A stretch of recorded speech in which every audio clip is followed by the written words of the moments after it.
Hi, it's me, Khandie. I'm going to talk to you about ways in which you can save money. In fact, no, I'm going to talk about one of the best ways you can save money as a photographer. And I don't just mean painting your own studio floor like I'm about to do. This is the best piece of advice I've ever been given, and it has saved me infinite amount of money and actually time and made me more committed to doing what I do as a photographer.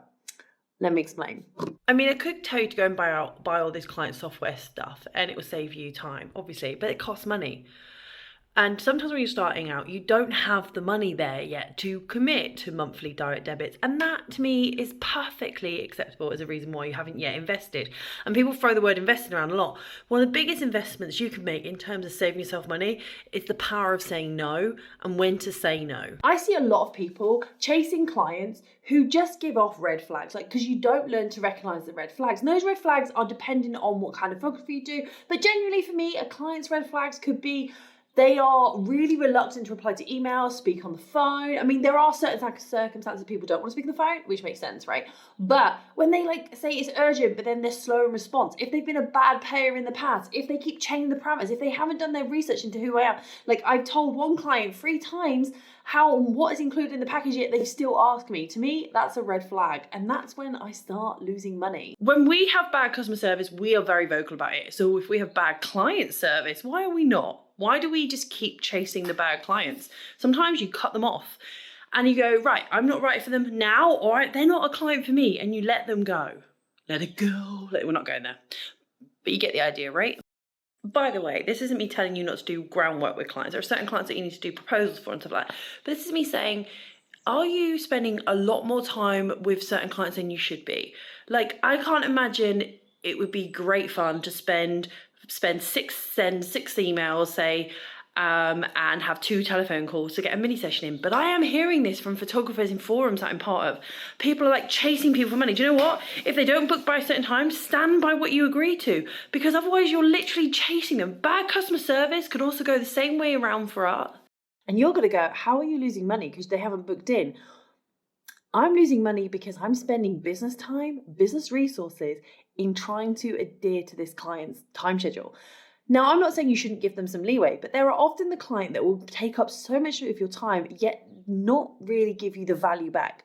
So why are you spending your time chasing a client for a mini session, which is what, 50, 60, maybe even £150, when all that time you're doing, you could go out and find another client or invest in your own marketing, or just saying, do you know what, that client is not for me, and walking away. I get it, you're sat there thinking, but Khandie, I don't have the clients. Have you ever wondered how much time you spend chasing the poor clients that you've got? I mean, I'm not saying that everyone has the perfect client base just yet, but so many of us spend time, particularly in the beginning of our photography career, chasing clients who aren't really our ideal. I don't want to chase a client that doesn't even look at the emails that I have sent them. A client that won't pick up the phone to me unless they have perfectly good reasons. Come on, let's think, not everyone likes to talk on the phone. But why am I spending all that time, that valuable time? Because that's the problem. You aren't seeing value in your time. And you might think, oh, I need the money.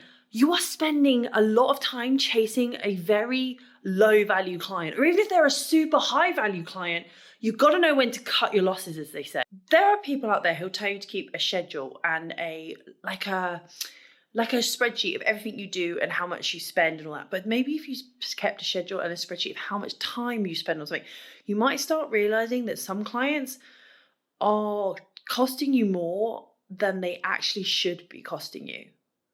And that's where you need to see your value. That's where you need to understand that some clients you just can't. That's not making you a bad photographer. That's not making you a bad business person. That's you recognizing your worth and your value. So saying no to a client shouldn't be a bad thing. It's a no for the fact that it doesn't quite fit your business. And I would sooner get easier clients to book in with than jump through loads of hoops for a low value client. And I hate to say that someone's a low value, but there are often people who will constantly email you about shoots that are just never going to materialize. Every line of work has clients like that. Tattooists, musicians, hairdressers, they have them. And if you're spending that much time, are they worth it? Are you getting money back from them? Basically, what I think I'm trying to say is that if you spend more time being productive with your time and didn't waste so much time on counterproductive activities such as chasing clients who just aren't giving you the right signals that they're going to purchase from you, you might find yourself a lot better off time-wise, financially. Let me know what you think. Comment, See you on the next video. Don't forget to like and subscribe, hit that bell button, and I'll see you all soon.